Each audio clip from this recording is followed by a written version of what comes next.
Dreadlocks is one of the most popular hairstyles of all time, still being used, and also one of the most contested hairstyles. There's a lot of civilization, a lot of races, and a lot of countries who claim ownership over the dreads. But historians have actually said that you can trace the origin of dreadlocks in almost every civilization. So no matter where you are or where you're from, you can probably find the connection to the dreadlocks. However, historians have been able to trace the oldest dreadlocks to three different countries or three different civilizations: India, Egypt, and Greece. So I will be zeroing in on the Jata, which is the dreadlocks of India, but I'll provide some background on some of the historical accounts of the dreadlocks. But the historians are still not sure which of the three. All right, let's go to Egypt first. There are mummies that have been excavated and they actually had their hair in dreadlocks. There are also depictions, so the drawings on the wall that depicted the pharaohs and the kings to have had their hair in dreadlocks. So historians said that the dreadlocks is actually a depiction of power. So usually the rulers, so the pharaohs or the kings, would have their hair in dreadlocks. Now, if you're a commoner, you could still have the dreadlocks. You could still wear it if you win a battle, for example, or you were promoted, or you started working a profession of authority. So if you get into a position of authority, then you can actually start wearing your dreadlocks. So it's a sign of power. So it's a sign of power, and it's a sign of strength as well for the Egyptians. Okay, that's for Egypt. And then for Greece, the Minoan civilization that was eventually colonized by Crete at the time. We now know them as Greece.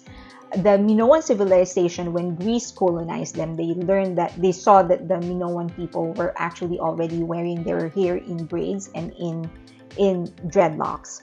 Eventually, they actually ordered all of their Spartans to wear their hair in dreads. So eventually everyone in position, they were wearing dreads. So also in their civilization, in their culture, dreads is a reflection of power. Now let's go to India. Those are brief pass on, those are brief accounts of there's a lot more history in there, but because this is Asian entertainment and culture, I want to concentrate on India. Now in India, it's called the Jata, or the hair. Now Lord Shiva, which is the third, I think, or the fourth, correct me if I'm wrong, I apologize if I am wrong, but do correct me if I'm wrong. So he's the third highest deity, and he's depicted to be wearing the Jata, or his hair in dreads. And so those that are devoted to Lord Shiva would, as a tribute to him, would actually also wear their hair in dreads. Okay, that's one. Now, eventually that evolved. The yogis would also start wearing their hair in dreads. So they would let it grow long, usually up until their pelvis, and then they would put it in dreads and then wrap it around on top of their head. Their belief is that the head is your chakra, the head chakra, the crown chakra, which is your head, is where the energy could actually escape.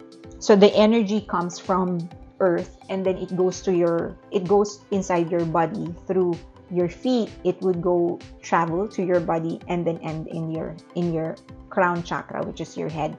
And so because they want to keep their energy inside their body, they would they would keep it there by putting it in dreads and then wrapping it around their head. So when they meditate, they can actually channel that energy into wherever they want to channel it. So they can even use that energy to heal themselves or heal other people. Now that eventually evolved to the sadhus and the yogis, those that are practitioners of yoga, the yogis. They believe that the head is the crown chakra, right? And so the energy can actually escape through the head. So the energy would go through our body through the foot. So it would enter our body from the earth through our foot. and then it travels to our body, and then it can escape through their head by putting their heads in dreads, their hair in dreads, and putting it on top of their head and wrapping it. They're sort of keeping the energy, not allowing it to escape. So they believe that they can channel that energy inside their body to heal them spiritually. Okay?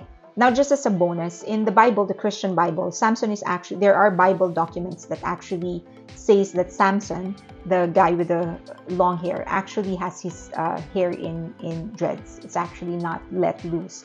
It's actually in dreads. There are Bible documents that state that. So there you have it for the dreads.